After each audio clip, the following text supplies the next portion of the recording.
Je remercie à nouveau nos deux intervenants. La puissance publique, nous allons en parler à nouveau tout de suite avec cette seconde table ronde de l'après-midi. Donc, cyberradicalisation, quelle est la réponse de l'État avec trois intervenants. Donc, monsieur Olivier Métivé, qui est commissaire de police, mais qui est donc praticien, mais aussi universitaire, puisqu'il est doctorant, pas chez nous, mais à Bordeaux. Et on en est ravis. Monsieur Emmanuel Merlin, qui est donc procureur de la République, adjoint au tribunal de grande instance d'Aix-en-Provence, où il est le référent, puisqu'il y en a partout, dans les tribunaux, dans l'université, le référent terrorisme et radicalisation. Et puis Madame Caroline Posmentier, qui est en charge des questions de sécurité et de prévention, à la fois à la mairie de Marseille et puis auprès de la région PACA. Voilà, donc je leur donne la parole successivement dans l'ordre qu'ils souhaitent, voilà, en essayant de qu'on tienne le timing. Quand on parle de ça sous le plan judiciaire, ça pose déjà une question qui s'avérait problématique au départ. C'est quoi la radicalisation ? En tout cas sur le plan juridique. On a donné des définitions qui sortent du dictionnaire. Mais nous, on est un petit peu obsessionnels, monomaniaques. Si c'est pas écrit dans les petits livres rouges qu'on consulte habituellement, on ne sait pas trop quoi en faire. Et en l'occurrence, il n'y a pas de définition juridique de la radicalisation. La radicalisation en soi n'est pas une infraction, n'est pas un délit, n'est même pas une contravention. Pénalement parlant, ça n'est rien. Donc la question se posait dès lors qu'on nous a demandé... Clairement, depuis le mois de janvier 2015, où on est passé dans une autre dimension en termes de menaces terroristes, puisqu'on parle ici de radicalisation relative à l'islam radical et djihadiste. On a évoqué, il y a bien d'autres formes de radicalisation qui peuvent exister, qui ont existé, qui existent encore, que ce soit de mouvements d'ultra-gauche ou d'ultra-droite, d'anarchistes, de nihilistes ou autres. Et on l'a encore vu ces derniers jours d'ailleurs, avec certains comportements aux alentours de la place de la République. Et il en existe d'autres formes, mais il est clair que la menace la plus prégnante et la plus dangereuse à laquelle on est confronté, c'est évidemment la menace islamiste et djihadiste.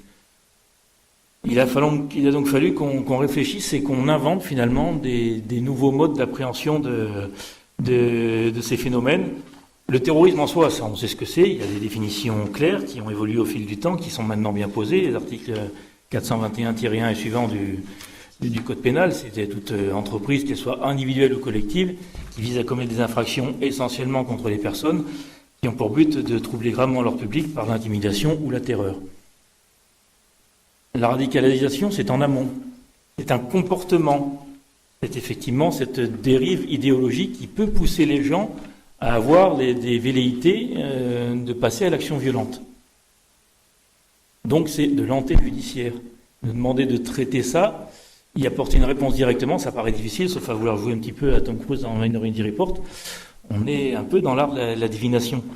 Pour autant, est-ce à dire qu'on reste assis, qu'on ne fait rien et qu'on laisse l'autorité administrative et la police, le renseignement se débrouiller tout seul ? Non. Il fallait bien évidemment, et face à ce qui s'est développé en 2015, réagir et s'associer au contraire avec des entités, non pas qu'on n'ait pas l'habitude de travailler avec eux, pour les gendarmeries c'est évidemment la base, mais les services de renseignement, c'était déjà plus atypique.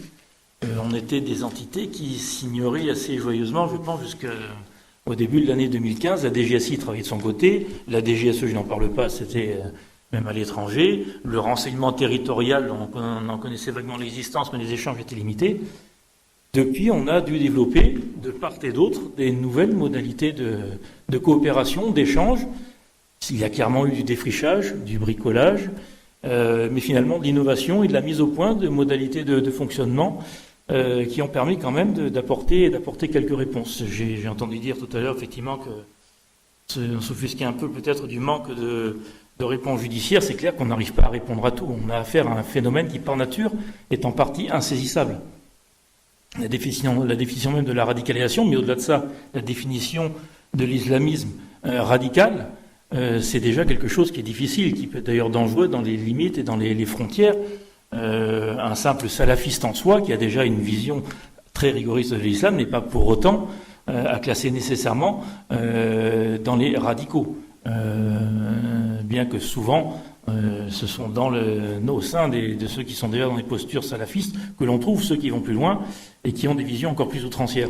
Et c'est pour ça qu'il faut bien faire attention et être prudent et agir avec beaucoup de précautions.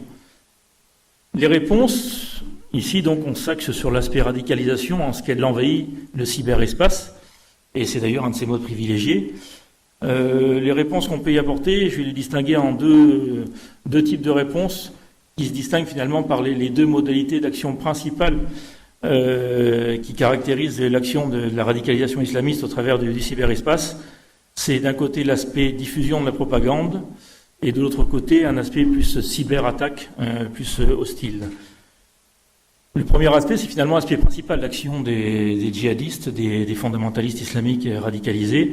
C'est l'aspect diffusion de la propagande, c'est l'apologie du terrorisme, et là pour le coup on retombe sur une qualification pénale qui existe, et c'est tout ce qui peut inciter au recrutement de nouveaux fondamentalistes et de nouveaux djihadistes si possible, que ce soit pour agir sur le territoire national en France ou les attirer, selon l'expression, au Cham, en Syrie ou en zone syro-irakienne.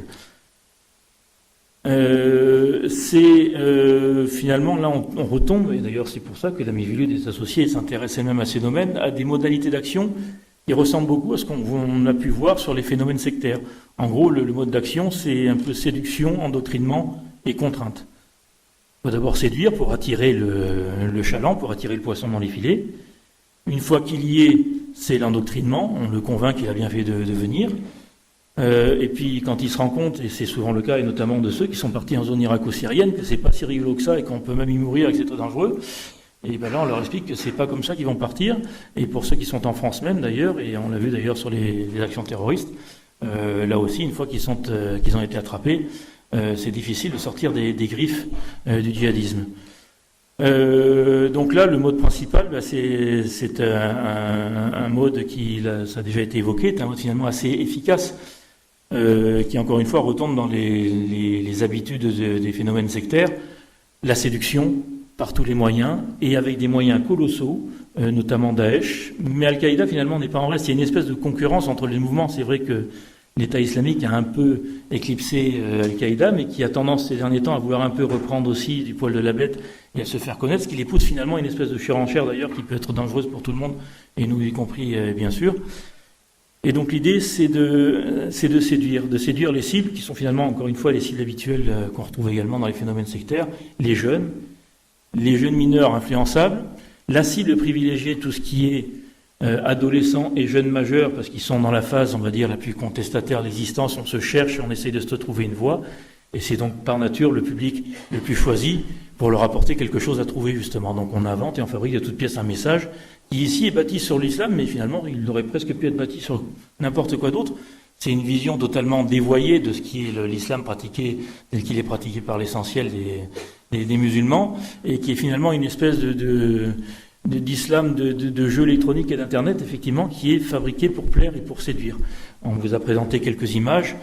J'ai eu l'occasion de voir aussi nombre de films, non seulement de films, mais de la façon dont ils étaient faits. Et c'est assez impressionnant. Il y a des moyens quasiment hollywoodiens qui sont consacrés par Daesh et par Al-Qaïda à la fabrication de ces productions. Ce sont des centaines et maintenant des milliers de productions qui sont diffusées sur Internet dans toutes les langues utiles sur l'ensemble de la planète, dans un style qui est fait pour séduire les jeunes, effectivement, ou les moins jeunes, ou les divers autres publics qui peuvent être évidemment visés, parce que c'est la cible principale, mais il y en a d'autres. Et là encore, parallèle encore avec les phénomènes sectaires, les autres cibles après, chez les personnes plus avancées en âge, c'est toutes les personnes qui sont un petit peu perdues ou à la recherche de quelque chose, en crise mystique ou autre. Et là encore, on fabrique un message. C'est finalement un message multicarte qui est adapté un petit peu à tous les publics. Tous ceux qui regardent peuvent chacun trouver quelque chose qui sera de nature à les séduire.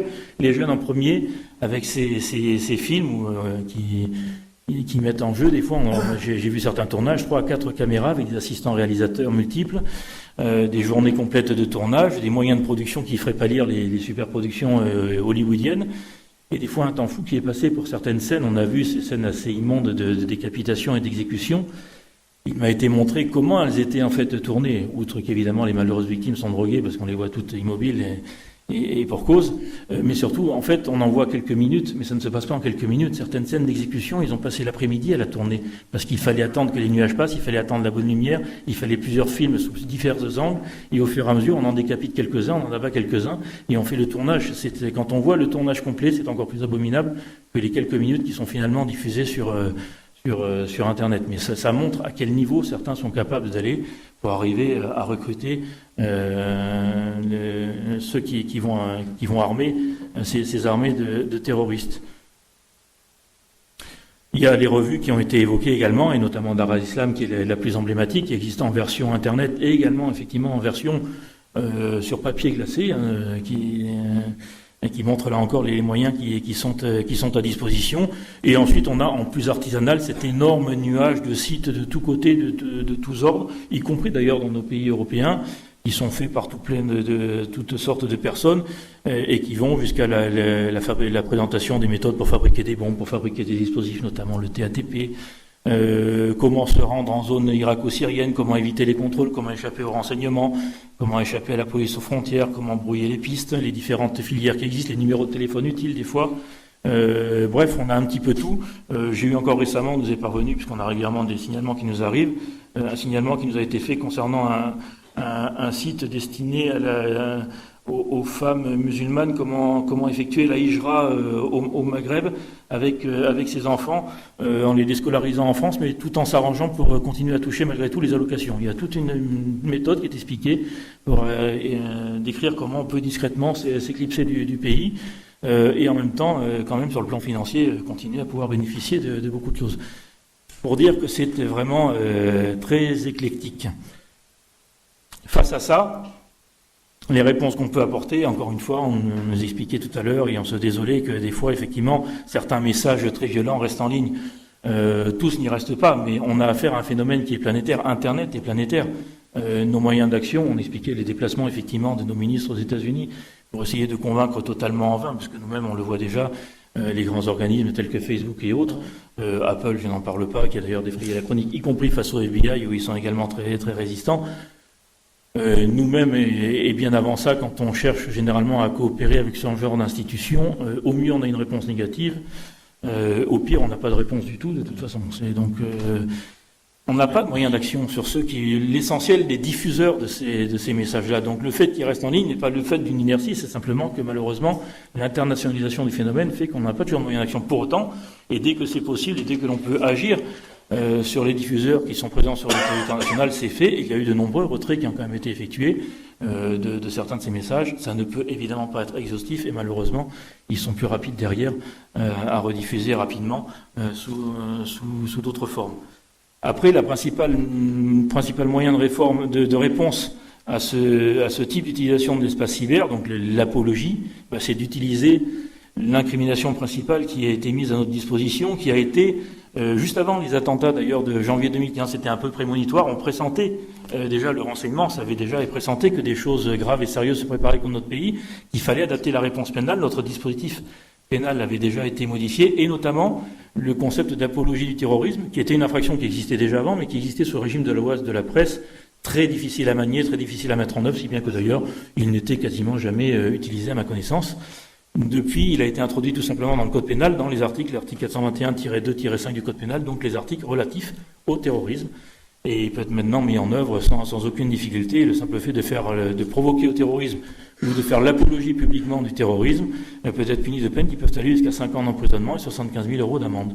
Et la justice française, après les attentats de janvier 2015 et encore plus après évidemment ceux de novembre, ne s'est pas privé pour l'appliquer, et là pour le coup il y a eu de la réponse pénale autant qu'on pouvait le faire, et dès lors qu'on arrivait évidemment à identifier et à cerner des faits qui le permettaient. J'ai quelques exemples, que ce soit des condamnations parisiennes, alors là pas directement sur l'apologie puisque c'était justement des agissements qui étaient antérieurs, et les condamnations ont été faites notamment au titre de l'association de malfaiteurs en lien avec une entreprise terroriste, puisque ces sites qui faisaient l'apologie par ailleurs, à un moment, se sont sentis pousser des ailes et ont commencé à élaborer des projets eux-mêmes, soit d'organiser des attentats, soit de fournir des renseignements et des cibles pour des réseaux qui auraient pu agir sur le territoire national.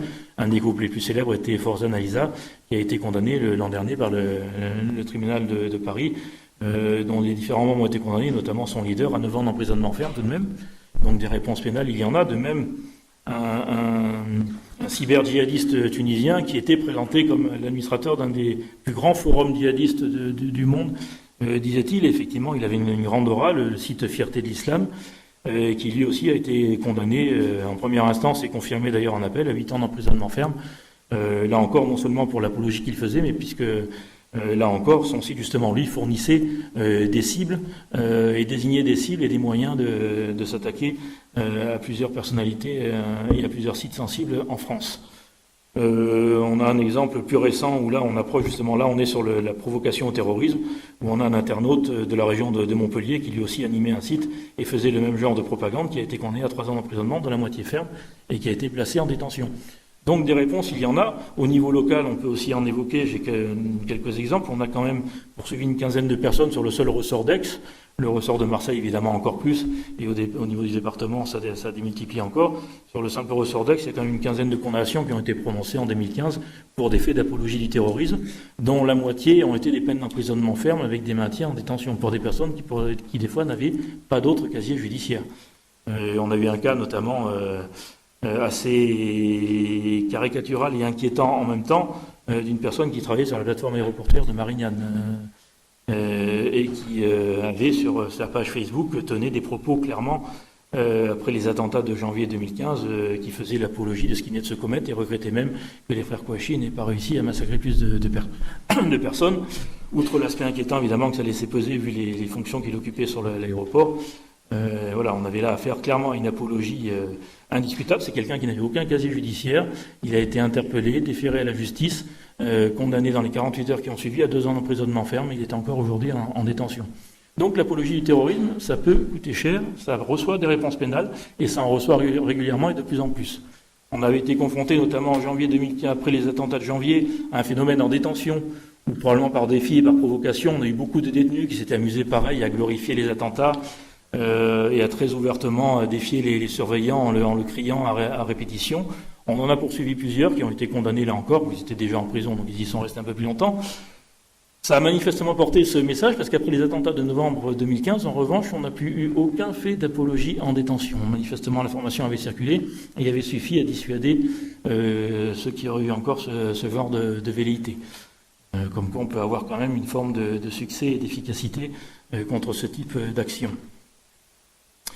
Et ensuite, face à ce phénomène de radicalisation, l'autre type de réponse, ou plutôt de participation, puisque là on était dans la réponse judiciaire pure, comme je l'ai dit, après radicalisation, on est dans de l'antéjudiciaire, c'est donc toutes les nouvelles formes d'actions qui ont été mises en place, c'était évoqué. Il a été mis en place depuis janvier 2015 des référents terrorisme dans l'ensemble des tribunaux de France. Chacun des 170 et quelques tribunaux de grande instance de France compte au niveau du parquet un référent terrorisme. Il y a également un référent dans chaque parquet général. Il y a par ailleurs à Paris, qui eux sont spécialisés sur la poursuite des infractions de terrorisme pur, une section entière qui est passée de 11 magistrats début de 2015, de 8 magistrats début 2015 à une douzaine maintenant, et qui va encore voir ses effectifs augmenter prochainement. Donc il y a maintenant un maillage territorial et qui est appelé à collaborer et à coopérer de plus en plus avec non seulement les services de renseignement, mais également l'autorité préfectorale, et on est notamment associé aux nouvelles cellules qui ont été mises en place, des cellules de suivi qui se réunissent pour ce qui est de la préfecture de Marseille pour les Bouches-du-Rhône tous les 2 mois, et qui sont chargés de réunir tous les acteurs chargés de la prévention en termes de radicalisation, c'est-à-dire l'éducation nationale, la protection judiciaire de la jeunesse, les services de probation et d'insertion, les différents services associatifs qui sont fédérés au sein d'une cellule qui est suivie et pilotée par la préfecture, puisque là on est dans encore une fois de l'antéjudiciaire, donc il est plus difficile pour la justice de piloter une réponse associative comme on peut le faire sur d'autres cas. On a quelques exemples qui ont pu être expérimentés par certains parquets, mais globalement c'est plutôt l'autorité administrative qui pilote ce genre d'action. Et par ailleurs, là c'est moins général, c'est pas dans tous les départements, mais c'est le cas dans les Bouches-du-Rhône et c'est le cas maintenant dans de nombreux départements, ça a tendance à se généraliser. Les parquets sont associés à d'autres cellules plus opérationnelles, on va dire, qui là réunissent les services de renseignement, les services de police, de gendarmerie, le renseignement territorial, la DGSI, la police judiciaire, et qui là font un point toutes les semaines sur l'état de la menace terroriste et des phénomènes de radicalisation susceptibles de tourner ou de pouvoir dégénérer en action terroriste, ce qui permet au parquet d'avoir un peu un suivi sur l'ensemble de ce qui pourrait éventuellement donner lieu ensuite à des poursuites pénales. C'est dans ces réunions que sont notamment décidées aussi et ciblées les éventuelles perquisitions administratives qui ont été menées notamment en masse durant l'année 2015. Nous, directement, ça n'était pas notre ressort, évidemment, c'est le préfet qui fixe les objectifs, mais en revanche, comme les perquisitions se déroulent ensuite sous notre supervision malgré tout, puisque là, l'autorité judiciaire retrouvait quand même un pouvoir de contrôle, il n'était pas plus mal que l'on en soit informé. Voilà pour ce qui est les réponses et les méthodes d'action qu'on a mis au point concernant l'utilisation principale du cyberespace, encore une fois, de la propagande. C'est manifestement les réseaux, Daesh en particulier, Al-Qaïda également, ont eu notamment en 2014-2015, et ça se poursuit encore, des velléités de recrutement de spécialistes, entre guillemets, informatiques, tout ce qui pouvait être intéressant de gens qui avaient des bonnes connaissances, d'excellentes connaissances en informatique et qui pouvaient là aussi attirer dans leur filet. Il y avait manifestement un gros appétit de spécialistes en la matière, d'où une crainte au départ de se dire ils vont préparer peut-être des actions plus violentes, de véritables cyberattaques qui pourraient déstabiliser totalement nos pays. Manifestement, pour l'instant, ils ont surtout été orientés sur l'alimentation et l'organisation de ces sites Internet qui visent à diffuser leur propagande mondiale. Le deuxième niveau, qui est donc les cyberattaques, étant manifestement minoritaire. Pas inexistant, puisque début 2015, dans les quelques mois qui avaient suivi les attentats de janvier, il avait quand même été recensé pour notre seul pays 1500 attaques qui avaient été menées sur des sites divers, notamment évidemment les plus fragiles et les moins exposés, les collectivités territoriales, les collectivités locales, mais également les sites du ministère de la Défense. C'était des attaques assez rudimentaires, ça a été évoqué, c'était notamment les attaques par ce qu'on appelle par déni de service, c'est-à-dire qu'on inonde tout simplement un site par des requêtes innombrables qui le paralysent et qui le rendent inaccessible. Donc c'est relativement inoffensif en ce sens qu'il n'y a aucun vol de données, il n'y a aucune atteinte à la structure du site et aucun danger pour le site en lui-même, mais ça bloque le site et ça le rend inaccessible. Ont notamment été touchés par ça. Ça a été évoqué, le fameux numéro vert qui avait été mis en place. Il avait un pendant effectivement informatique. On peut évidemment soit appeler au téléphone au fameux numéro vert pour signaler des cas de radicalisation, ou on peut sur Internet faire un signalement. Accessoirement, en 2015, il y a quand même près de... début 2016, on avait recensé près de 11 000 appels à ce numéro. Il avait quand même donné lieu à l'établissement de près de 5 000 signalements relatifs donc à des personnes soupçonnées de radicalisation en France. Ce numéro vert a fait l'objet lui aussi d'attaques par déni de service qui, à certains moments, l'avait paralysé. En revanche, on n'a pas vu pour l'instant ce qu'on peut craindre effectivement d'attaques plus lourdes qu'on peut voir des fois manifestement dirigées en sous-main par des structures plus gouvernementales. Ça avait été évoqué, un des exemples connus, c'est la cyberattaque qui avait été menée sur le site iranien de Natanz d'enrichissement d'uranium, où pour le dérégler et l'empêcher de fonctionner, effectivement, une attaque massive dont les Iraniens soupçonnaient qu'elle soit d'origine américaine ou israélienne, avait été menée sur l'informatique qui gérait ce site. C'est quelque chose qu'on pourrait craindre chez nous, que ce soit des centrales nucléaires ou d'autres sites sensibles ou des sites Céveso. Le seul ressort d'Aix-en-Provence, quand même, sur le pourtour Lettenberg notamment, recense une quarantaine de sites et usines Céveso qui sont extrêmement sensibles et qui pourraient ou qui auraient pu faire l'objet de ce type de menaces. Pour l'instant, ça n'est pas le cas. En dehors de ces attaques par déni de service, le principal mode opératoire qu'on a pu constater, qui est presque à la limite un peu des actions de propagande d'ailleurs, c'est les actions de défaçage de sites Internet. Tout ça, on a effectivement vu plusieurs, assez nombreuses au niveau national. On a eu quelques exemples sur le ressort d'Aix, notamment un des plus importants, c'était le site de l'École nationale des officiers de sapeurs-pompiers, qui a vu son site Internet attaqué par ce type d'action qui consiste en gros à prendre le contrôle de la façade du site et à remplacer les images originelles du site par des images de propagande, par des liens vers des sites djihadistes et par des messages qui font la propagande et l'apologie des messages de Daesh ou d'Al-Qaïda. Ça peut aussi toucher des particuliers. On a eu quelques cas de signalement, notamment sur des pages Facebook. On a eu des personnes qui ont eu leur site Facebook comme ça, défacé, donc qui ont été totalement transformés, On a eu notamment la plainte de quelqu'un qui avait été informé par des amis, qui avait été étonné tout d'un coup, il dit, mais comment, qu'est-ce qui se passe, tu es devenu djihadiste, parce que là on te voit, tu es sur ton site, et tu es entièrement camouflé, tu tiens une Kalachnikov, et puis il y a des messages de propagande, il y avait des vidéos de décapitation, et qu'est-ce qui t'est arrivé d'un seul coup? Et la personne est allée voir sa page Facebook, et s'est aperçue qu'elle était effectivement totalement transformée. Ils avaient même repris une de ses photos pour effectivement le transformer en djihadiste fanatique. Comme quoi, ça peut arriver effectivement à tout le monde. Heureusement qu'il a été averti très vite d'ailleurs et qu'il est venu lui-même déposer plainte, puisqu'il était par ailleurs repéré en tant que tel et compte tenu du contenu de sa page Facebook, il aurait pu, comme ceux qui vont consulter à titre documentaire effectivement ces sites-là, aurait pu tomber dans les radars des renseignements et d'une action plus virulente, voire, vu à l'époque où ça s'est produit, donner lieu à une perquisition administrative et voir débarquer à 6h du matin des équipes d'intervention de façon un peu brutale. Voilà, pour dire que ça peut... Mais donc des attaques pour l'instant plus massives et plus dangereuses, on n'en a pas eu. Il avait été évoqué le cas de l'attaque, c'est la plus connue en France, contre TV5 Monde, qui avait totalement paralysé la chaîne et qui l'avait obligé d'ailleurs à couper ses émissions en avril 2015 pendant plusieurs jours, où là c'était une véritable cyberattaque qui effectivement avait détruit une partie à distance du matériel et des capacités de diffusion et du matériel informatique de la chaîne. Manifestement qui était revendiqué par un groupe cybercalifate qui se revendiquait de l'État islamique.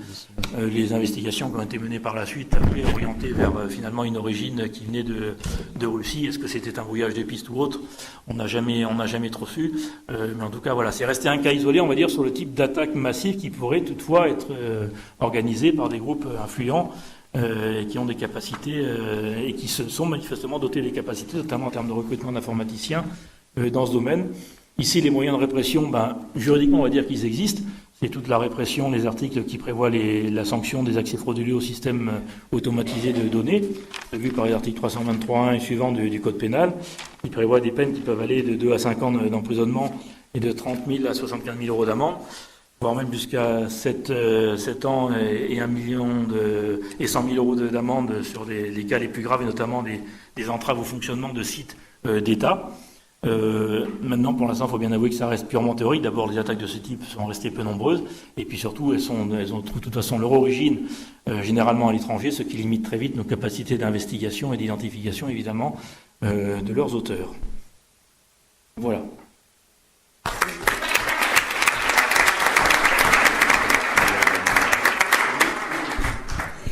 Merci, monsieur le procureur, de nous avoir parlé de cette position du parquet qui, face à la radicalisation, est quand même assez délicate ou assez inhabituelle, puisque, hormis l'apologie du terrorisme qui est passé du droit spécial de la presse au droit commun, le phénomène de la radicalisation n'est pas en lui-même finalement appréhendé pénalement. Et merci donc de nous avoir aussi parlé du renouvellement de l'action du parquet, soit en lien avec effectivement les services de renseignement ou avec l'autorité administrative via notamment les nouveaux référents terrorisme et radicalisation. Alors, nous allons avoir maintenant le dernier point de vue, celui finalement des collectivités territoriales, et je passe la parole à Madame Posmonti. Merci. Eh bien, à mon tour de remercier le professeur Simamonti et Jacopelli pour votre accueil et notamment la participation des collectivités, puisque aujourd'hui, si je représente à la fois la ville de Marseille et le conseil régional, j'y vois aussi beaucoup de sens.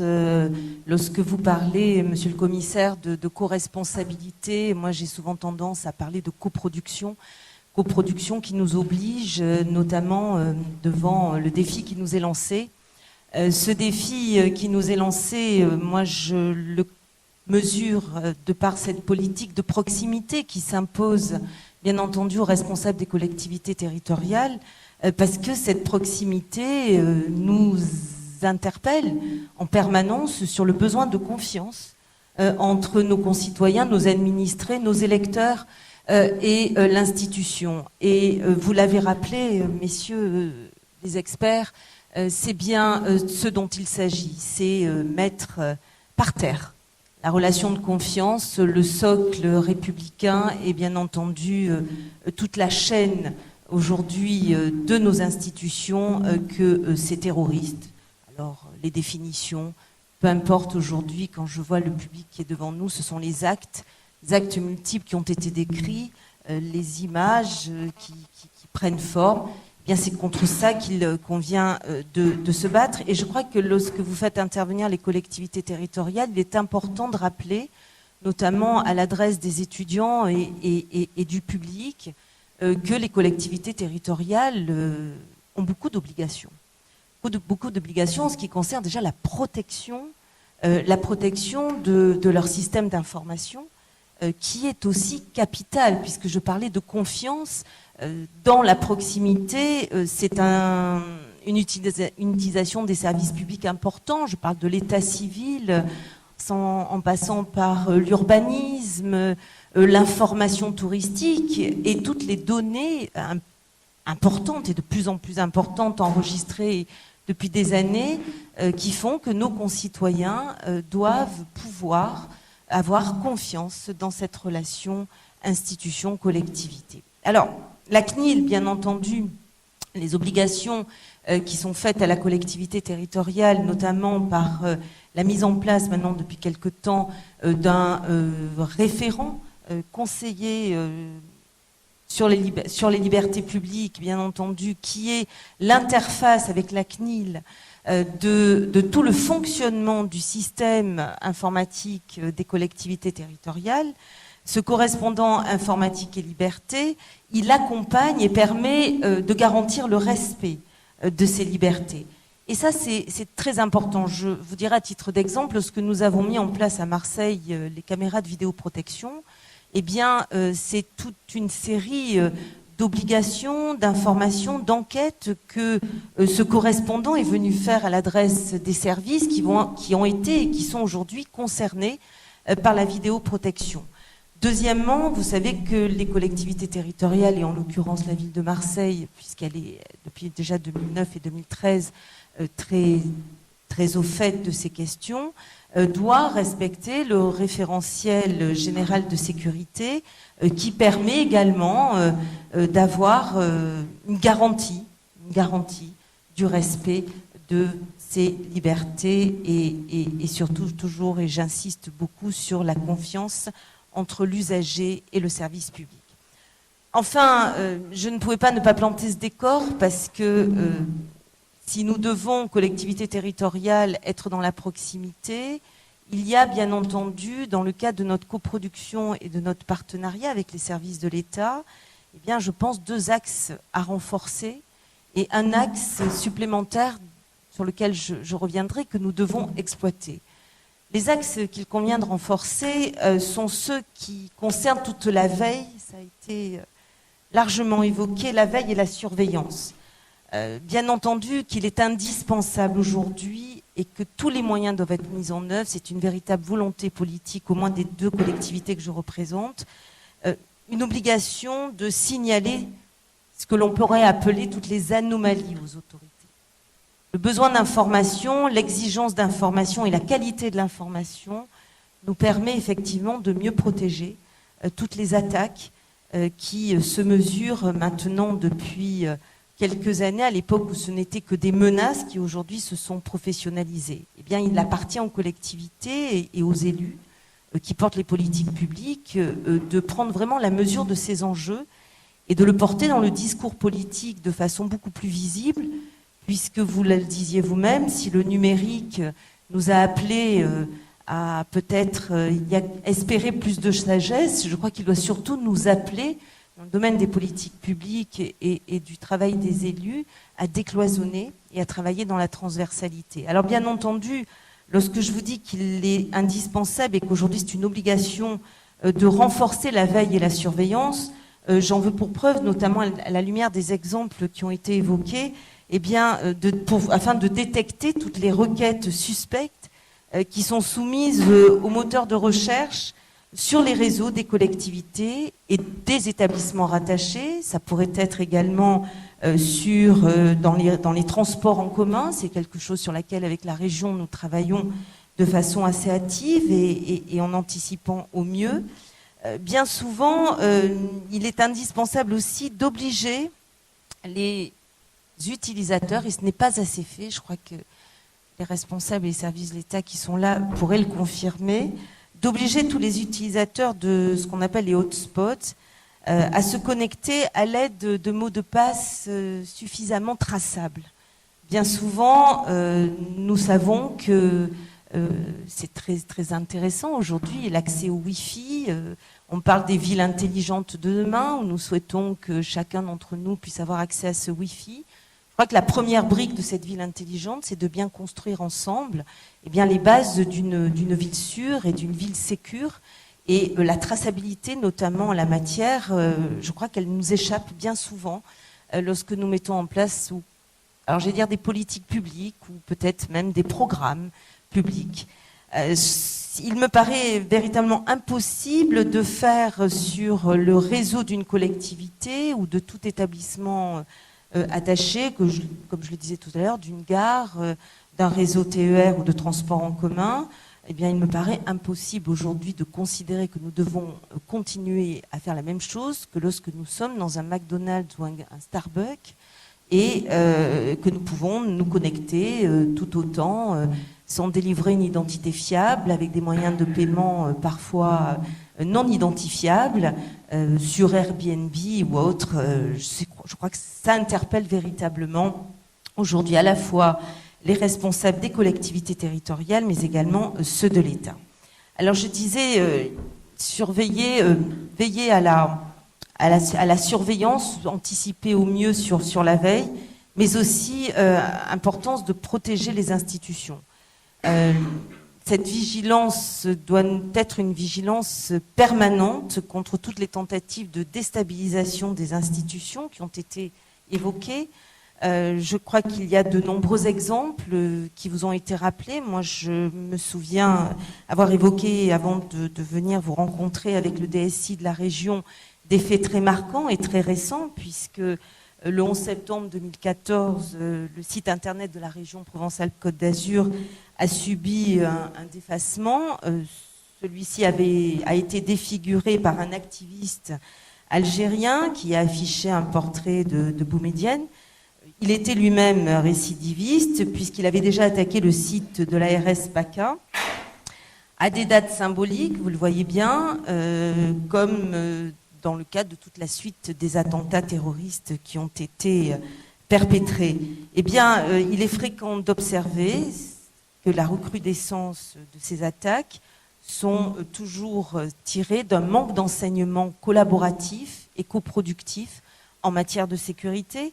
Donc nous appelons, nous au sein de nos collectivités, et les DSI font un travail remarquable, d'abord parce qu'ils ont aujourd'hui les formations qui sont à la hauteur des enjeux, ce qui n'a pas toujours été le cas, insistent beaucoup sur la nécessité d'utiliser les mots de passe beaucoup plus complexes, et la possibilité, c'est un vrai sujet aujourd'hui, d'employer des hackers professionnels, parce que je crois que c'est de ça dont il s'agit véritablement. Nous le voyons tous les jours, les recommandations nous isolent, les recommandations nous contraignent. Or, il existe aujourd'hui une génération de professionnels qui doivent rentrer aujourd'hui dans la fonction publique et accompagner les politiques publiques dans ce qu'elles ont besoin d'être protégées. Bien, ça, c'était pour vous camper un décor administratif, cadre juridique et réglementaire.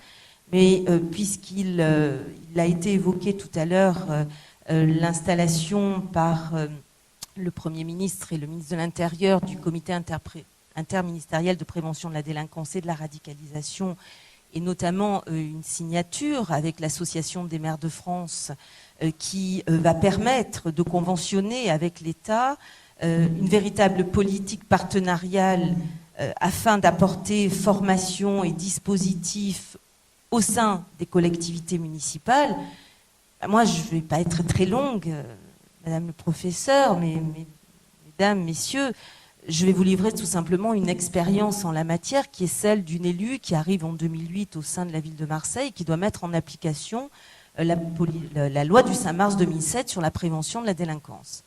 Cette loi du 5 mars 2007 est une loi qui nous paraît intelligente a priori, puisqu'elle nous dit bien Le maire est un chef d'orchestre, au même titre que je viens de le lire dans la convention qui doit se signer entre les maires et l'État sur la lutte contre la radicalisation. Donc le maire est un chef d'orchestre et à ce titre, l'information lui est due, semble-t-il. On peut lire la loi peut-être différemment, mais lui est due l'information par le préfet de police, le procureur de la République et le président du conseil départemental. Parce que oui, il y a véritablement une action de prévention sociale, vous l'avez dit, de prévention dès l'éducation des plus jeunes, qui est indispensable. Or, force est de constater que la loi du 5 mars 2007, au sein de la collectivité que j'ai servie depuis 2008, a été très longue à pouvoir se mettre en place. Nous sommes véritablement passés loin, parfois, de ce partenariat que le législateur appelait de ses voeux et qui est indispensable. Aujourd'hui, face, encore une fois, je le répète, au défi qui nous est lancé par les terroristes et par les islamistes radicaux et toutes les extrêmes de tout genre, eh bien, je crois qu'il est important de rappeler peut-être aujourd'hui, dans cette enceinte universitaire, que chercheurs, professionnels et experts doivent vraiment revenir à une culture de décentralisation comme peut-être nous l'avons jamais connue et qui aujourd'hui est indispensable. Indispensable, il est vrai que lorsque nous faisons une politique de prévention de la délinquance à l'échelle d'une commune, il y a, selon les relations de confiance entre les élus, les responsables de la police, de la justice, eh bien, des niveaux favorables, moins favorables à la circulation de l'information qui permet de mieux anticiper. Parce que oui, il faut observer les réseaux sociaux, bien entendu, il faut les surveiller. Oui, aujourd'hui, nous savons... Vous avez parlé de big data, nous pouvons parler effectivement de croiser des données qui peuvent nous permettre de mieux gérer des politiques publiques, mais de mieux anticiper aussi sur des conduites et la prévention des actes. Mais nous devons également toujours faire confiance à l'humain. Et aujourd'hui, c'est une véritable guerre qui nous est défiée. Et dans le cadre de cette guerre-là, je crois qu'il est indispensable que tous les professionnels et les élus de la République puissent travailler sur ce qui était voulu par la loi du 5 mars 2007. C'était un suivi personnalisé, individualisé, qui permet de mieux anticiper sur toutes les politiques d'éducation et les politiques sociales qui finalement aujourd'hui n'ont plus de signification et n'ont plus d'écho auprès de nos concitoyens. Donc j'avais pas prévu de vous parler de ça, mais je crois que c'est, au vu de ce qui a été évoqué par toutes ces personnes dans cette table ronde, j'ai souhaité revenir un petit peu à ce que j'appelle le concret, le pragmatisme et la difficulté de ceux qui, au quotidien, essaient, grâce aux outils à la fois législatifs, mais de faire qu'il y ait une vraie communauté et une vraie responsabilité collective au plus vite et au plus tôt. Donc si nous avons aujourd'hui une volonté de l'État et des maires de France de conventionner pour lutter contre la radicalisation, eh bien, il faut qu'il y ait aussi une volonté qui soit décentralisée à l'échelon le plus près de la proximité. À Marseille, ce sont les arrondissements. Au niveau de la région, nous travaillerons avec les départements et nous créerons tout ce qui est possible afin que l'information circule au mieux et de lutter contre ceux qui, justement, ont bénéficié de ce cloisonnement et de ce travail en silo pendant trop d'années, qui est aussi, dans notre état de droit, une des qualités aussi de l'état dans lequel nous vivons. Mais je pense effectivement, Monsieur Bronner, que nous devons être beaucoup plus innovants, que nous devons oser. Alors il ne s'agit pas de jouer avec les libertés publiques. Il s'agit véritablement d'oser donner à ceux qui portent des politiques publiques, à ceux qui sont sur le terrain, aux acteurs de la sécurité, aux acteurs de la prévention de la délinquance, les moyens de travailler ensemble afin, encore une fois, sous peine de me répéter, de lutter contre ce défi dont nous avons été alertés depuis très longtemps et dont les dispositifs aujourd'hui ne sont pas encore à la hauteur des enjeux. Nous le voyons régulièrement et quotidiennement. C'est pour ça que je n'étais pas là ce matin, mais je vois très bien quel a pu être le sujet de ceux qui expliquent qu'on peut surfer sur les peurs longtemps, Donc il n'y a pas de résultat ou de politique visible de partenariat. Et ça, allons-y, travaillons main dans la main. Et je pense que les chercheurs et les universitaires que vous êtes ont beaucoup à apporter. Et toutes mes félicitations pour la création de ce master qui va dans le droit fil de ce dont nous avons besoin, les compétences et la transversalité.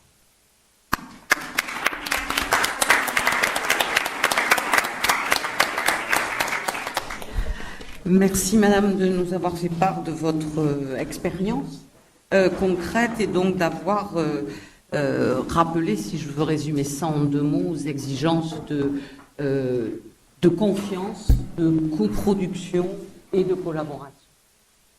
Je crois que nous allons passer, je regarde Muriel, directement au propos conclusif, peut-être de Monsieur le Préfet Muller. Bonsoir. Voilà, excusez-moi, j'ai encore prolongé un peu votre journée. J'espère pas trop quand même. Enfin, d'abord, je voudrais dire bien sûr mon bonheur d'être ici. Toujours bien de revenir sur les bancs de l'université. C'est une journée importante, d'abord par le colloque qui se termine et qui porte sur un thème important qui préoccupe beaucoup notre société. Et puis c'est aussi une journée importante à la fois pour l'Institut national des hautes études de la sécurité et de la justice que j'ai l'honneur de diriger et pour l'Université d'Aix-Marseille, puisque nous allons conclure à l'issue de ce colloque une convention pour créer un diplôme d'études supérieures d'université. Mais permettez-moi peut-être d'abord de redire en quelques propos sur ce que nous avons entendu aujourd'hui. J'étais très attentif, j'ai pris des notes et un certain nombre de réflexions me viennent à l'esprit. D'abord, je crois que ce matin, nous avons bien compris qu'il y a une montée en puissance très forte du monde virtuel. Et cette montée en puissance n'est pas achevée. Je crois que le général Matin-Oudouard nous l'a démontré avec beaucoup d'intelligence et de passion. Je dirais que pour autant, le monde réel ne va pas non plus se dissoudre dans le monde virtuel. Ça aussi, nous l'avons entendu à travers divers exposés. D'abord, je dirais, si vous voulez, qu'il y aura toujours le monde des neuneux, comme disait le général Matin-Oudouard. C'est peut-être, au fond, le monde de la délinquance en col bleu, après tout. Et puis, il y aura le monde des prédateurs, pour employer une formule utilisée. Mais les prédateurs, c'est quoi? C'est encore des hommes, des femmes du monde réel. Et puis, s'agissant, si vous voulez, cette fois-ci de la faiblesse et de la force, on nous a dit à un moment que c'est l'homme qui est souvent l'élément faible face aux attaques dans le cyberespace. Oui, certes, mais les attaquants, c'est quoi? C'est aussi des hommes et des femmes. Donc, vous retrouvez au fond, vous avez toujours dans le monde réel, j'allais dire l'honnêteté, la malhonnêteté, la puissance, la faiblesse. Ces éléments du monde réel vont demeurer, le monde réel va demeurer puisque les hommes et les femmes vont rester à ce que je sache. Il reste, si vous voulez, que, évidemment, ce monde virtuel, ce cyberespace qui monte en puissance est, j'allais dire, un territoire nouveau qui s'ouvre à l'homme. Alors, ce territoire nouveau, on peut le voir de façon positive. Le professeur Bronner l'a évoqué très rapidement en disant, à un moment donné, on espérait que ce serait le monde de la connaissance. Et vous savez que les grandes sociétés, comme Google appelle, lorsqu'ils parlent de ce monde-là, ils disent que c'est le monde des échanges et des rencontres amicales des hommes. C'est la vision positive. Et on ne peut pas non plus l'écarter, parce que le monde de la connaissance, effectivement, s'est enrichi de la création de l'Internet. Mais d'un autre côté, ce monde est aussi un monde qui permet la prédation. C'est un monde qui permet la diffusion des idées radicales. C'est un monde, somme toute, qui ouvre à la violence. Et ça, je crois que le professeur Bronner nous l'a bien montré, puisqu'il a montré que l'Internet facilite la diffusion du discours de la radicalité. Et puis, nous avons entendu, après le commandant Trichet, nous montrer que des techniques très élaborées de propagande s'expriment à travers, notamment l'Internet, ce monde virtuel. Et je crois que son discours, de ce point de vue, a été convaincant. Alors, mon Dieu, si maintenant on en arrive à la radicalisation violente, parce que la radicalisation n'est pas forcément violente, on l'a dit aussi, Mais si j'en arrive aux personnes qui sont rentrées dans la radicalisation violente, il est bien clair qu'il y a un lien avec l'Internet. Mais on ne peut pas réduire la démarche qui va vers la radicalisation violente à l'Internet. Je crois que ça a été dit aussi dans cette journée, mais je crois qu'il est utile de le rappeler. Lorsque vous prenez les terroristes qui récemment ont, hélas, illustré la scène dans le territoire national ou ailleurs, puisque là aussi, c'est-à-dire le monde de la terreur est un monde global, là aussi, hélas. Eh bien, lorsqu'on regarde ces personnes, on se rend compte que, bien sûr, si l'Internet a facilité leur radicalisation, on a parlé à un moment d'ailleurs de l'Internet qui facilite, il faut bien voir aussi que, eh bien, généralement, ces personnes ont été en contact avec d'autres personnes, j'allais dire des espèces de gourous, de propagandistes efficaces, rencontrés dans des lieux, eh bien, dans des quartiers, des amitiés, des fratries biologiques ou autres qui sont nouées, ou encore en prison, voire parfois à travers la fréquentation de mêmes établissements scolaires. Il y a toujours le lien humain qui existe et qui, généralement, j'ai oublié les mosquées, avec des prédicateurs radicaux, quoi, hein. Il y a des liens humains qui existent et qui toujours interviennent. En fait, les loups solitaires dont on a parlé il y a quelque temps, quand on regarde de près, ils ne sont pas si solitaires que ça. Il y a bel et bien, si vous voulez, des connexions humaines fortes. Alors, ce qui est vrai, en revanche, c'est que, effectivement, l'Internet est un facilitateur, c'est un outil, hein, qui peut appâter et qui peut conforter. Alors, lorsque vous considérez tout cela, si vous voulez, évidemment, il faut répondre. Enfin, il y a encore un élément que je voudrais souligner, c'est que les personnes qui se lancent dans cette démarche radicale violente sont quand même animées, j'allais dire, par une foi. Ce n'est pas parce qu'elles connaissent mal une religion ou l'islam qu'elles ne peuvent pas être animées par une foi. Et vous avez vu le film de propagande, il parle de « Oh, soldiers of Allah », « Oh, soldats d'Allah ». Donc on les appelle bien une forme de foi, une foi là qui les entraîne à la violence. Et cela même si cela est mal connu. Alors il faut répondre à cela.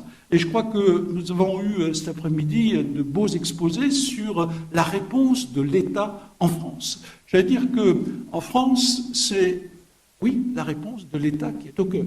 Et je dirais en deuxième temps, la réponse de l'État laïque. Alors la réponse d'abord de l'État qui est au cœur, il y a d'abord, j'allais dire, la lutte policière, avec ce caractère essentiel du renseignement. Au fond, la question est comment éviter le prochain attentat. Et ça renvoie effectivement à l'efficacité de la lutte policière et à l'efficacité du renseignement et de la coordination du renseignement. Et l'exploitation du bon renseignement dans une masse infinie de renseignements et de personnes à surveiller. On a bien entendu cela. Cela étant, si vous voulez, il n'y a pas que cela. Il y a bel et bien aussi l'action de prévention, on a parlé de prévention sociale, l'action de déradicalisation. Et si vous voulez, dans toute cette action, je ne vais pas rentrer dans le détail, au fond, en France, l'État est au cœur. Alors, il faut bien que vous voyez une chose, je vous parle aussi comme directeur donc de l'INEGI, parce que je vous le dirai tout à l'heure, on fait beaucoup de travail sur ces sujets de radicalisation, et nous avons notamment des chercheurs spécialisés là-dedans. Ce que j'ai retenu aussi, et à travers les conférences que j'ai pu écouter, puis en France ou à l'étranger, c'est que réellement en France, l'État est au centre de la manœuvre, au plan central, et puis avec les préfets, et puis avec les procureurs, parce que la liaison entre préfet et procureur, monsieur le procureur, vous l'avez évoqué, vous avez évoqué le rôle central du préfet. Il faut savoir que ce n'est pas le schéma universel.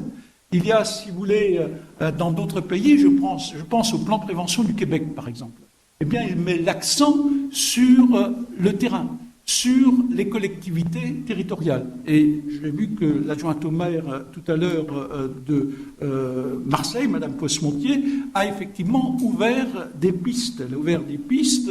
Il y a une piste aussi qu'il ne faut pas oublier, c'est qu'aujourd'hui, si on parle par exemple de prévention sociale, l'essentiel des travailleurs sociaux sont non plus entre les mains de l'État, mais entre les mains des collectivités locales, c'est-à-dire communes ou départements, conseils territoriaux. Et donc, indéniablement, si vous voulez, les collectivités territoriales ont leur rôle à jouer. Alors en France, historiquement, c'est l'État qui est au cœur. La nation, en France, a été créé par l'État. C'est dans toute l'histoire de la France, c'est l'État qui est au cœur. Et aujourd'hui, dans cette lutte contre la radicalisation violente, l'État est au cœur. Et c'est normal, c'est notre organisation, notre culture. Mais je crois qu'aujourd'hui se pose de plus en plus la question d'une implication plus étroite des collectivités territoriales. Je crois qu'il y a déjà des choses qui se font, vous l'avez dit, mais je suis sûr qu'on peut et qu'on doit aller plus loin. C'était bien d'avoir fait intervenir une adjointe au maire sur le sujet qui nous préoccupe aujourd'hui. Ensuite, j'allais dire que la réponse, si vous voulez, de l'État en France est la réponse de l'État laïque. La laïcité est un fondement de la République et nous y croyons.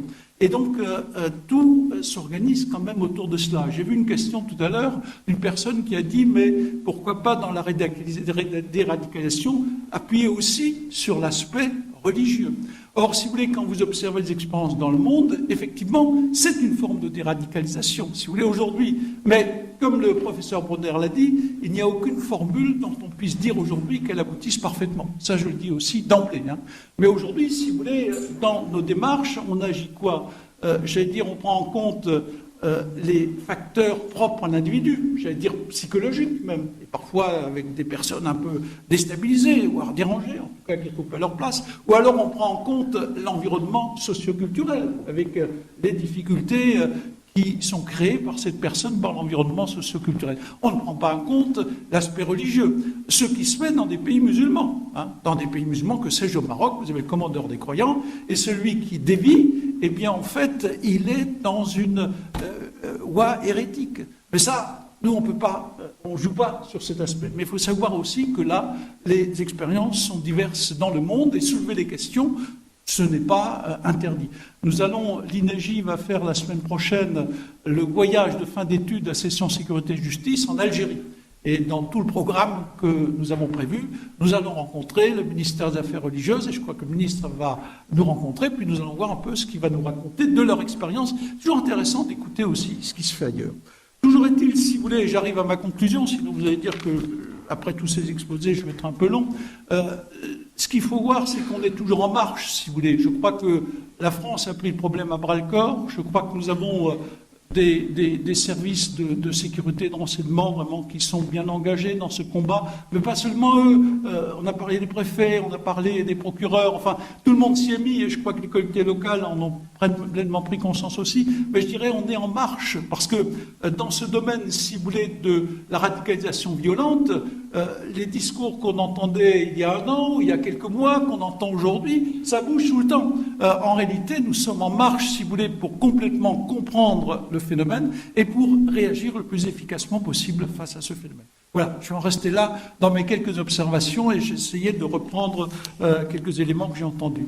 Une fois que je vous ai dit ça, je vais vous dire quelques mots de notre institut et puis que fait l'institut par rapport à ce phénomène de radicalisation violente. Notre institut, en quelques propos historiques, 4 étapes. Il y a un peu plus d'un quart de siècle, en 89, un ministre de l'Intérieur, à l'époque c'est Pierre Joxe, dit il ne faut pas juste que la police agisse, il faut aussi qu'il y ait derrière de la réflexion, de la formation, de la recherche. Et il crée l'IHESI, l'Institut des hautes études de sécurité intérieure, rattaché au ministère de l'Intérieur. Deuxième étape, eh bien, l'Institut se met au travail et, au fond, il contribue à cette idée qui est de dire la sécurité globale. Il n'y a pas que la sécurité publique avec les forces de sécurité, je veux dire police, gendarmerie. Il y a la sécurité civile, lutter contre les risques de catastrophes. Il y a la sécurité sanitaire, environnementale, la sécurité économique. La sécurité est un concept global. Et donc, en 2004, deuxième étape, est créé l'Institut national des hautes études de sécurité, toujours attaché au ministère de l'Intérieur. Troisième étape, le livre blanc de 2008. Il met sur la table avec force le concept de sécurité nationale, une continuité entre la sécurité à l'intérieur des frontières et celle à l'extérieur. On le voit aujourd'hui avec la lutte contre le terrorisme, l'armée qui se bat au Proche-Orient, au Sahel et à l'intérieur du territoire, les forces de sécurité. Même si parfois l'armée les appuie, mais c'est surtout des forces de sécurité. Et donc, à ce moment-là, on implante notre institut au sein de l'école militaire. On veut créer un pôle de réflexion sur les questions de sécurité nationale. Quatrième étape, et non la moindre, en 2009 sort un décret qui crée l'Institut national des hautes études de la sécurité et de la justice. Les magistrats, au début, ils ne sont pas convaincus. Et puis finalement, tout un travail s'est fait. Nous avons aujourd'hui d'excellents rapports avec la magistrature. Au fond, l'idée, c'est que la justice, par toute son action, contribue à la sécurité et à la paix publique.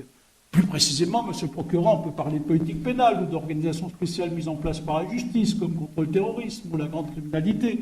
Mais de façon générale, même en jugeant simplement, la justice est un facteur de paix dans la société. Mais la justice n'est pas que cela.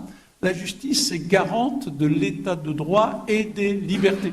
Donc associer sécurité et justice, c'est produire la sécurité dans une société démocratique, respectant la liberté, les libertés publiques dans un état de droit. C'est l'idée de l'Europe. L'Union européenne a créé l'espace de liberté, de sécurité et de justice. Donc, si vous voulez, notre institut porte ces deux idées, la sécurité et d'autre part, liberté et respect de l'état de droit. Et donc aujourd'hui, nous sommes rattachés au Premier ministre, et comme nous le disons, avec deux ministres de référence, l'Intérieur, qui a été notre père fondateur, et la Justice et la Chancellerie. Il reste que nous avons noué beaucoup d'autres partenariats, et l'un des partenariats qui aujourd'hui se développe très fort est celui avec le ministère de l'Éducation nationale et avec aussi le monde universitaire. Et je suis vraiment très heureux de signer de ce point de vue dans un moment un accord avec une université. Nous avons une dizaine d'accords actuellement en cours avec le monde universitaire. Nous avons bien d'autres rapports, y compris au plan international, compte tenu de notre action. Parce que nous faisons de la formation. Nous avons 3 sessions nationales, sécurité et justice, management stratégique de la crise, protection des entreprises, intelligence économique, 170 personnes, des hauts responsables du secteur public et du secteur privé. Certains d'entre vous, d'ailleurs, ont suivi les formations de l'Institut. Et puis, outre ces sessions nationales, beaucoup de formations spécialisées. Une formation pour laquelle la demande explose actuellement, c'est la formation qui concerne la gestion et la communication de crise. Les préfets, les recteurs, les responsables d'enseignement supérieur du ministère de l'Agriculture, les responsables des grands établissements culturels, tous ces gens-là viennent actuellement pour ces formations. Nous avons aussi des formations en matière, par exemple, de sécurité des usages numériques. Donc, on se rapproche directement du sujet d'aujourd'hui. En tout, nous formons de l'ordre de 1700 personnes par an.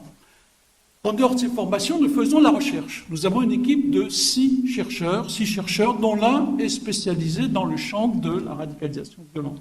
Et puis enfin, nous faisons la diffusion de connaissances. Si vous ne les connaissez pas, je vous recommande nos cahiers de la sécurité et de la justice, excellente revue, qui est diffusée par la documentation française, qui par le bouquet Cairns arrive dans les universités. Nous avons également deux revues qui sont électroniques, que vous trouvez sur notre site. La DIREC, c'est la lettre d'information sur les risques et crises, et DEFI, c'est la revue du département d'intelligence et de sécurité économique. Et puis, nous avons d'autre part l'Observatoire national de la délinquance et des réponses pénales, pas mettant là-dessus, je serais trop long, qui fait partie de notre institut, tout en fonctionnant de façon indépendante sous l'égide d'un comité d'orientation présidé par un inspecteur général d'INSEE. Évidemment, il a de nombreuses publications qui vous donnent un portrait sur les divers éléments de l'évolution de la sécurité ou de l'insécurité de la délinquance en France. Voilà, si vous voulez, très rapidement présenter notre institut. Nous avons arrêté un plan stratégique l'an dernier et l'un des axes de ce plan stratégique, c'est justement le développement des rapports avec le monde universitaire. Et bien évidemment, dans ce développement du rapport avec le monde universitaire, nous trouvons d'une part le fait que le monde universitaire s'est de plus en plus intéressé à ces questions de sécurité et de justice, et dans l'espace cyber en particulier, mais pas seulement. Et puis le fait, si vous voulez, que notre institut, tout en étant tourné vers les pouvoirs publics, vous l'avez compris, eh bien, est un institut qui tient beaucoup à, j'allais dire, l'indépendance académique, l'indépendance intellectuelle de son travail et de ses publications, de ses formations, de ses chercheurs, bien sûr. Et donc, nous avons aujourd'hui donc des liens qui se développent beaucoup avec le monde universitaire et la création de ce diplôme s'inscrit complètement dans ces liens. Il y aura au fond 4 modules dans ce diplôme, dans ce DESU, management de la sécurité économique et de la cybersécurité, 4 modules dont l'un va être pris en charge par l'INEGI, par l'Institut que j'ai l'honneur, encore une fois, de présider. Mais par rapport à la radicalisation, et je vais terminer là-dessus, donc notre institut est fortement engagé aujourd'hui. Et il est engagé fortement, j'allais dire, et dans la formation, et dans la recherche, et dans la diffusion de connaissances.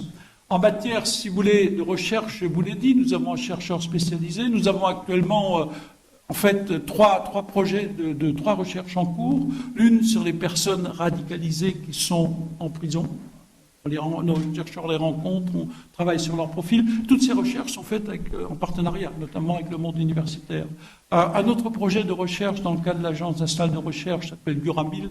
Il concerne toutes les radicalisations violentes, toutes les radicalités violentes, parce qu'il n'y a pas que l'actuel en matière de djihadisme. Une troisième recherche qui vise à faire un état de la situation en France en matière de prévention de la radicalisation, puisque longtemps la France a été dans le registre de la répression, et maintenant elle s'est aussi lancée, c'est justifié, dans le registre de la prévention. Un autre projet est en cours qui viserait à voir, en liaison avec d'autres universités européennes, comment détecter les personnes radicalisées aux frontières de l'Union européenne. Nous avons également, si vous voulez, donc ce thème de la radicalisation dans nos formations.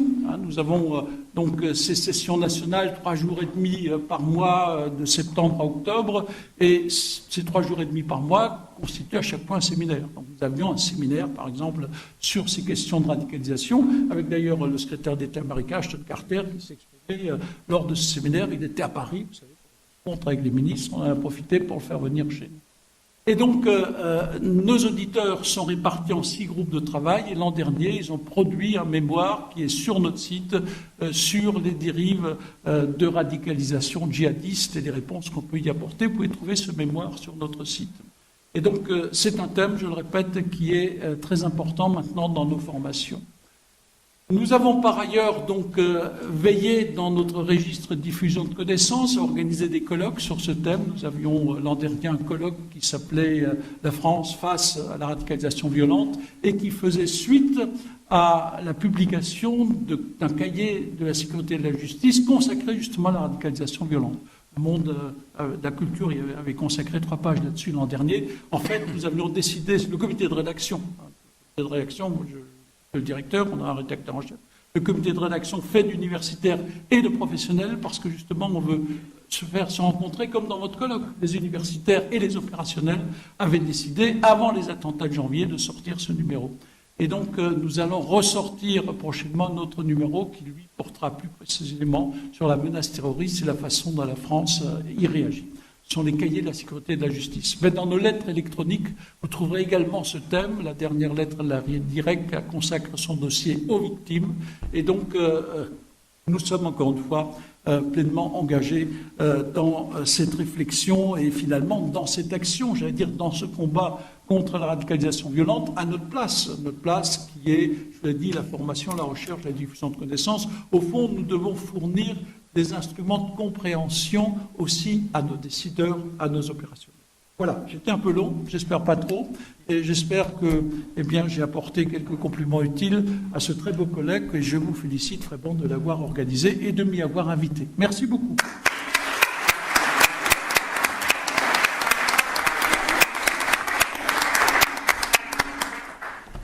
Alors, 3 choses pour clôturer ce colloque. Tout d'abord, mes doubles remerciements, Monsieur le Préfet, d'abord pour vos propos conclusifs, parce que c'est toujours un exercice assez lourd, et donc pour la vision des réponses de cet État laïque que vous nous avez donné face à ce phénomène complexe de la radicalisation. Merci aussi, vous l'avez évoqué, pour la signature de cette convention entre votre institut et notre université, signature donc à laquelle nous allons procéder dans quelques instants. En deuxième lieu, je voudrais remercier ma collègue et amie Muriel Giacopelli pour la direction scientifique de ce colloque, et aussi mesdames Monette Lascaux et Pauline Bonhomme pour son organisation matérielle. Je crois que tout a été parfait de ce point de vue. Et en dernière chose, je l'avais promis, je m'y étais engagée, je vais passer le micro pour aller d'un colloque à l'autre, donc l'annonce d'un colloque prochain qui aura lieu cette fois-ci à l'université de Nice. Voilà. Merci à tous, à bientôt. Bonjour à tous, et bien dans la continuité de ce colloque, la gendarmerie participera à un autre colloque le 8 juin à l'université de droit de Nice sur gendarmerie nationale, service public, service au public. Nous parlerons d'intelligence économique, de l'action de la gendarmerie aujourd'hui et demain, et c'est pour ça que là aussi je vous rejoins tout à fait, le rôle des universitaires et des chercheurs est important, parce que nous ne sommes pas égocentrés, nous aurons besoin de votre avis. Comment est-ce que vous percevez le gendarme? Qu'est-ce que vous attendez du gendarme de demain? Je parlais d'intelligence économique parce que nous parlions de radicalisation. Une de mes missions, c'est le suivi de la radicalisation, et notamment en entreprise, qui est un des fléaux qui touche aujourd'hui les chefs d'entreprise, qui sont complètement désarmés et démunis face à cela. Et c'est une de mes missions, et ça sera évoqué le 8 juin. Je vous remercie.